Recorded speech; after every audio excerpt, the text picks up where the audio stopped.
Welcome, curious minds, to another deep dive. Today, we're tackling something almost everyone knows or has experienced: shoulder pain. Yeah, absolutely. It's incredibly common, but as we're about to unpack, its diagnosis can be, well, surprisingly complex, That's right. For something so prevalent, there's a remarkable amount of nuance in uh, accurately identifying its root cause. which is critical, obviously. Exactly. Critical for effective treatment. So, our mission for this deep dive is to explore a fascinating new study. It's from Copenhagen University Hospital, and it kind of pulls back the curtain on this diagnostic challenge. hmm We'll be looking at what happens when patients show up with what's often called subacromial pain syndrome, or SAPS. And we'll reveal why many patients are, well, possibly misdiagnosed or perhaps have multiple conditions, often hidden ones, contributing to their pain. Right. And what this means for you, the learner, in understanding the path to hopefully better outcomes. hmm Okay, let's unpack this then. Subacromial pain syndrome, SAPS, it's recognized as the most common cause of shoulder pain. Sounds straightforward, right? You'd think so. But here's where it gets really interesting. Well, despite how common it is, there's actually no universally accepted definition for SAPS. No single definition. Yeah. And current standard treatments, things like physical therapy, corticosteroid injections, or even surgery, like arthroscopic subacromial decompression, ASD, they only bring symptom relief to about half of patients. Half. That's a huge number of people still living with pain. It really is. And this study sheds some light on maybe why that is. Exactly. It raises a really important question. If standard approaches aren't working for so many, are we, missing something fundamental in the diagnosis? So the researchers in Copenhagen, they set out to investigate this. They wanted to see how often other, maybe hidden diagnoses pop up in patients who look like they have SAPS. How did they approach this exactly? Well, what's fascinating here is their systematic approach, very methodical. They screened over 3,300 patients referred with shoulder pain, big number. Yeah. From these, 576 met the initial criteria for SAPS, and this was based on specific physical examination tests, like the Hawkins, Neer, Job tests, painful arc, external resistance. The standard checks. Right, the standard checks, along with imaging like ultrasound and x-rays. So they weren't just taking shoulder pain at face value. They used a defined process. Precisely. They were quite rigorous. Then they divided these patients into two groups, mutually exclusive groups. Okay. Those with conflicting diagnoses, meaning it looked like SAPS but wasn't, Uh-huh. and those who actually had SAPS. And that second group. That SAPS group was then split again Yeah. into isolated SAPS, meaning just SAPS, and SAPS with concomitant diagnoses, meaning SAPS plus other stuff going on. Ah, okay. That careful categorization seems key. Absolutely. It's key to understanding their findings. So let's talk about that first group, conflicting diagnoses. What did the study find there, and why is that so important for, someone listening to know? Well, this was a significant finding. Out of those 576 patients who initially looked like they had SAPS, Yeah. 168 of them, that's a striking 29%, actually had what they termed conflicting diagnoses. Wow. Almost a third. Exactly. These are conditions that mimic SAPS symptoms, but crucially need a completely different treatment path. So you might think you have one thing, get treatment for it, but it's actually something else entirely. Precisely. What were the most common mimics they found? The majority, 64 patients, were diagnosed with frozen shoulder. Okay, that's a big one. Yeah. Others included fibromyalgia, that was 28 patients. Then glenohumeral osteoarthritis, basically arthritis in the main shoulder joint, that was 22 patients. Uh-huh. And even cervical pathology, so issues actually coming from the neck, in 15 patients. Neck problems mimicking shoulder pain. It happens, and this really highlights that a thorough differential diagnosis is absolutely essential. Missing these could mean the treatment just won't work. Right. So you could be doing all this physical therapy for SAPS, but if you actually have frozen shoulder or a neck issue, you're probably not getting the relief you need because the core problem is just different. Exactly. You're treating the wrong target. Okay, now let's move to the 408 patients who were actually diagnosed with SAPS. Even here, the findings are pretty eye-opening, aren't they? Indeed, very much so. Of these SAPS patients, 172, that's a substantial 42%, had at least one other diagnosis alongside the SAPS, a concomitant diagnosis. 42%. So nearly half of the SAPS patients had something else going on, too. Yes. And get this, 55 patients, which is about 13% of that SAPS group, had multiple concomitant diagnoses.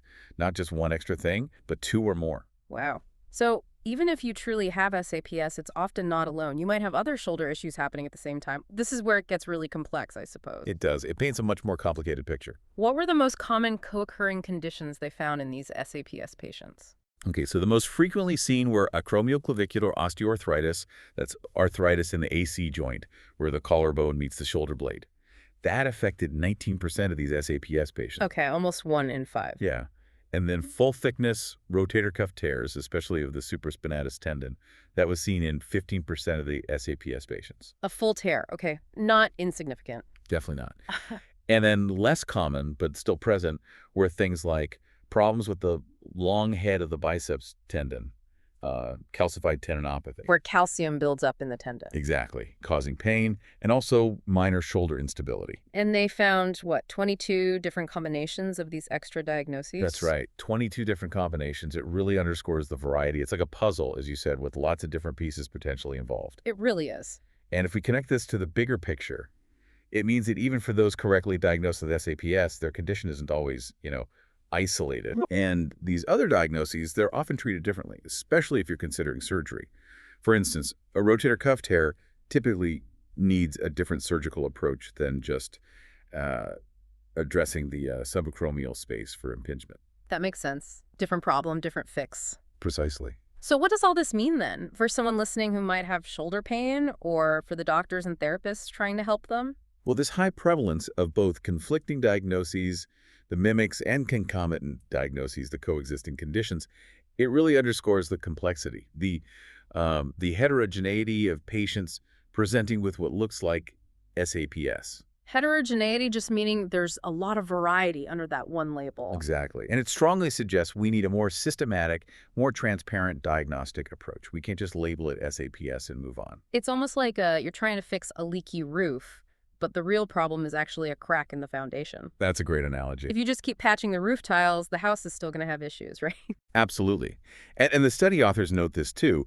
They suggest that a lack of attention to this diagnostic complexity, this heterogeneity, could well explain why so many patients diagnosed with SAPS don't actually benefit much from typical rehab programs. Or even surgery. Or even standard subacromial decompression surgery. Because if an underlying rotator cuff tear or frozen shoulder or AC joint arthritis isn't addressed, simply treating the SAPS part, the impingement symptoms, might not solve the full problem. You're leaving other pain generators untouched. So it's really not just about what you think you have, but digging deeper to see what else might be hiding underneath. That's the core message, yes. A thorough investigation is key. Now, looking at the study itself, what were its strengths? Well, its main strengths really lie in that systematic screening of a large group of patients. The 3,300 initial people. Right. And the use of predefined diagnostic criteria that align pretty well with, actual clinical practice. Plus, the routine use of ultrasound and x-rays adds weight to their findings. They weren't just relying on symptoms. Okay. But, as you always say, no study is perfect. Were there any limitations mentioned? True. They did acknowledge some. One limitation is that MRI scans weren't routinely used for everyone. Okay. MRIs might have picked up even more detail or different issues sometimes. Also, the definitions for some of those concomitant diagnoses, well, they don't have universal 100% agreement across the board in medicine, which could slightly influence the exact numbers. Understandable. Science is always evolving definitions. Right. But this raises a really important question for future research, doesn't it? Does systematically identifying and addressing these concomitant diagnoses actually lead to better patient outcomes? That's the million-dollar question, really. This study shows the complexity exists. The next step is proving that a more detailed diagnostic approach translates into better, faster recovery for patients. Makes sense. So, wrapping this up, this deep dive really highlights that shoulder pain, even when it presents like a really common condition like SAPS, it can be far more intricate than it appears on the surface. Absolutely. Much more complex. The findings from this Copenhagen study strongly suggest that a deeper, more individualized diagnostic approach is crucial. It's about getting you the right treatment and, ultimately, the best chance at relief. The takeaway here really is the power of that thorough investigation. It's not just about treating the most obvious symptoms you see, but actively looking for the full picture, what else might be contributing. And that brings us to our final thought for you, the listener, to consider. In this age of, information overload, maybe sometimes quick labels, How can you advocate for a more systematic and transparent diagnostic process when you're seeking solutions for your own health challenges? That's a powerful question. It is something to reflect on, connecting this knowledge directly back to your own health journey.